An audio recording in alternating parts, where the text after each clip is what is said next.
ამ ახალგაზრდებს, აი ამ პატარებს მომავალი ექნებათ და ეს მომავალი იქნება ძალიან ნათელი. ეს მომავალი არის იმიტომ ნათელი, რომ თქვენ აი ესეთი ჯიშიანი თაობა შექმენით, ასეთი ჯიშიანი თაობა რუსთავში.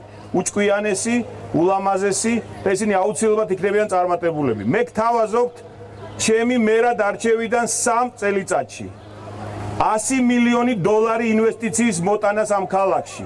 არა მთავრობის ფულის, როცა ვიღაცას შეიძლება აგერიოთ, მთავრობა რასაც მოიტანს, ის ძალიან კარგია.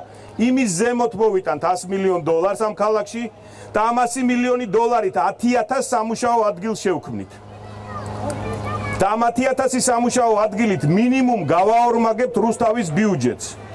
სირცხვილია რუსთავი ცხოვრობდეს ისე როგორც ცხოვრობს. სირცხვილია თბილისიდან აგზავნიდნენ აქ რაღაცა ნამცეცებს და გვეუბნებოდნენ რომ ეს თქვენია. სინამდვილეში მთელი დოვლათი, რომელიც ამ ქვეყანაში იქმნებოდა, დიდი ნაწილი აქ იქმნებოდა და დღესაც აქ იქმნება.